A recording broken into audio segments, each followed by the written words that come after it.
Comment ça va les amis?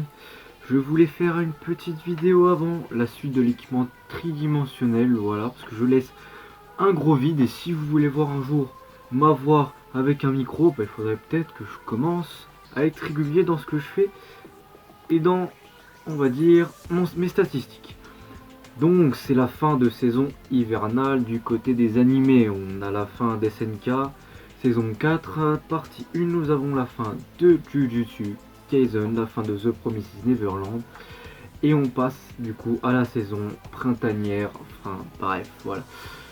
Donc voilà, je voulais voir avec vous, faire un petit bilan de l'année 2020, parce que voilà, quand même, on n'a pas eu grand chose à se mettre sous la dent, mais on a quand même quelques trucs, donc je voulais dresser un petit top, histoire de faire passer le temps et que vous soyez un peu patient. La vidéo de l'équipement tridimensionnel sortira ce week-end, donc c'est le lundi de Pâques probablement, ou le dimanche si j'arrive à gérer le montage.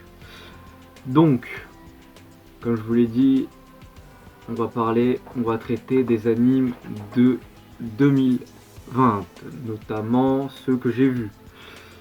Je vais faire un top, on va dire, assez objectif, pas que sur mon côté personnel, car sinon ça foutrait tout en l'air. Malgré le Covid, on a quand même eu des sacrées retrouvailles.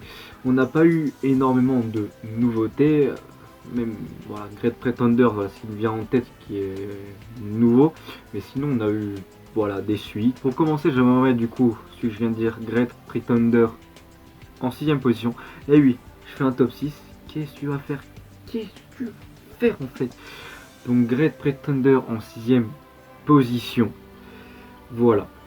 C'est animé par 8 studios, voilà, animation de la saison 3, saison 2 des SNK, même saison 1 je crois, ouais ils ont tout fait, ils ont fait les 3 premières saisons. Bon voilà, niveau animation, vous avez quand même quelque chose à se mettre sous la dent. Et objectivement, en manga c'est déjà quelque chose que les gens, voilà, que ça a attiré les gens.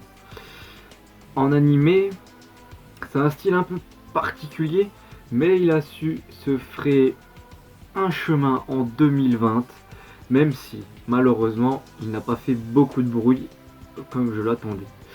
En top 5, je vais mettre Fire Force saison 2. Alors, Fire Force saison 2, voilà, c'est mon coup de cœur déjà de 2019 pour la saison 1. Les gars, regardez Fire Force. J'ai fait une vidéo minable dessus, voilà, minable sur Fire Force, mais elle est là quand même. Donc je vous le conseille que fortement. L'animation est vraiment excellente. C'est un style de design assez particulier, mais qui rend, on va dire, le visuel assez ouf. Et la saison 2 du coup qui a débarqué comme ça là, qui a malheureusement n'a pas fait beaucoup de bruit, alors qu'il y a une qualité, je dirais pas meilleure que la saison 1, mais je dirais il y a comme une qualité qui était là. Et on va dire l'histoire est quand même bien construite. C'est ça, de toute façon c'est sur ce critère là qu'on va juger les animés aujourd'hui, sur la qualité d'écriture.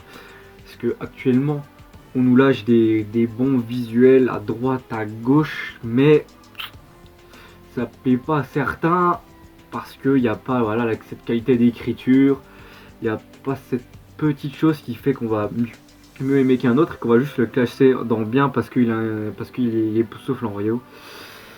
Et donc Fire Force c'est un de ces rares animés apparus dans une période après 2015 qui a su avoir une écriture assez bien faite, assez construite, avec cette nouvelle gêne d'animation incroyable, et je peux que vous le conseiller. Petite précision, je ne ferai pas d'allusion ni de résumé des animés parce que je veux absolument que vous les regardiez sans que je vous dise ce qui se passe, le synopsis, voilà, pour que vous y allez de vous-même. Donc voilà, cette petite parenthèse. Donc le top 4 juillet 2020, on a là le premier anime sorti de Webtoons, les gars. Je parle bien évidemment de The God of High School, qui est une bombe sortie de nulle part. Alors à la base c'était prévu pour une seule saison. Avec le Covid, je ne sais pas s'ils vont continuer à le faire, mais encore une fois, Studio Mappa, vous régalez. Ils ont décidé de prendre ça en charge. L'animation est très particulière et assez originale dans certains, je parle surtout du mouvement dans les combats. Donc c'est simple, c'est full combat. Il n'y a pas vraiment à se casser le crâne, c'est du fight à droite à gauche. De toute façon, le nom The God of High School, c'est voilà. On sait à quoi s'attendre. Ça a été, à l'inverse des deux autres précédents, ça a été, on va dire, assez bien aimé. On en a parlé à droite à gauche. Même s'il y a une écriture assez, on va dire, classique. On n'est pas sur une grande œuvre, on est juste sur du full fight.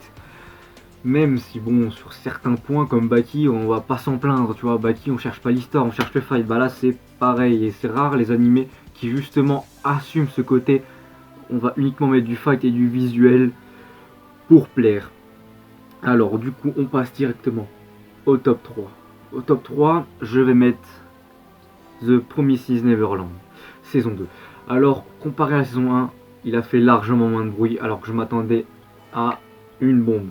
Je m'attendais à une bombe, entre guillemets, sur le point du parler, sur le point du ça fait du bruit, mais pas du tout. Alors bon, j'ai une petite explication, c'est que bah franchement, ça a été un peu con de mettre ça en même temps que SNK et Jujutsu Kaisen qui sont bah voilà juste au-dessus. Et ça, je trouve ça dommage parce que justement les deux là ont littéralement pulvérisé ces 5-6 derniers mois d'anime game et a un peu, on va dire, pris toute la place. Et du coup, voilà, une saison qui est franchement globalement est bien faite. Elle continue dans la lancée de la saison 1 et ne perd pas de son originalité et de son écriture. Mais voilà, il a été malheureusement caché un peu, mais ça ne lui empêche pas d'être dans le top 3 parce que c'est quand même un monument.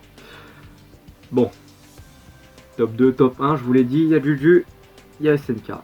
Bon alors, bah, vous savez déjà, en top 2, je vais mettre Jujutsu Kaisen.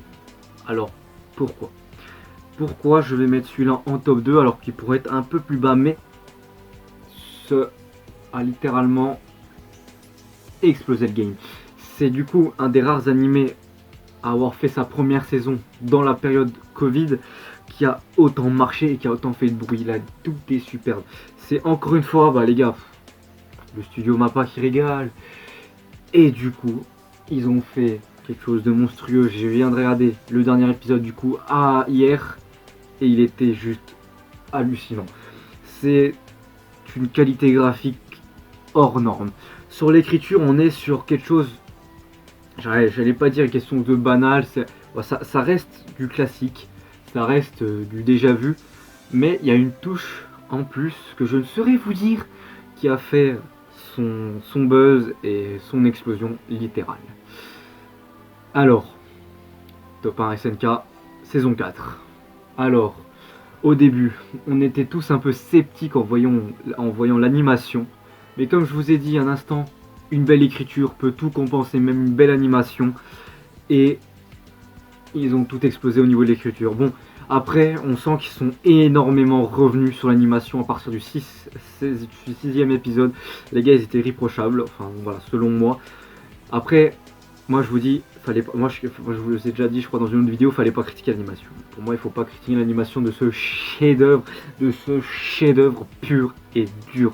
On a là un changement d'ambiance exceptionnel entre cette saison-là et les saisons d'avant. Et cela fait énormément de choses. Et ça a littéralement fait une explosion sur tout le continent. Voilà, tout le continent. Voilà, tu prends tout, même plus que le continent. Tu prends tout l'Europe, tu prends tout le Japon, tout l'Asie. Et ça a fait littéralement une explosion. L'épisode 16 est sorti. Je vais peut-être faire même une petite vidéo après celle sur l'équipement d'agrémental pour faire un petit bilan de cette saison. Mais il mérite voilà, sa place en top 1. Donc on se rapproche de cette fin de cette vidéo. J'en m'excuse d'abord pour certains animes que j'aurais probablement passé ou survolé. Je pense à vous pour surtout IQ, saison 4, qui a n'empêche été présent. Il y a la nouveauté, alors je sais pas si c'est une nouveauté ou quoi que ce soit, mais j'ai vu que certaines personnes en parlaient, c'est Doroe Doro. Voilà, je le prononce, ça se trouve pas du tout bien, mais ils étaient là, ces deux-là. Il y a quoi d'autre? Moriarty the Patriot, voilà, c'était un petit coup d'œil que je voulais faire, que j'ai mis dans ma liste.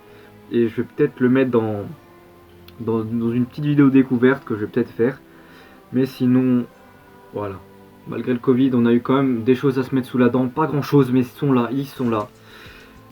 Et voilà, c'est la fin de cette vidéo. Je voulais un peu vous faire patienter avant ce week-end. Et je vous dis, chaud bye. Abonnez-vous, lâchez un pouce bleu.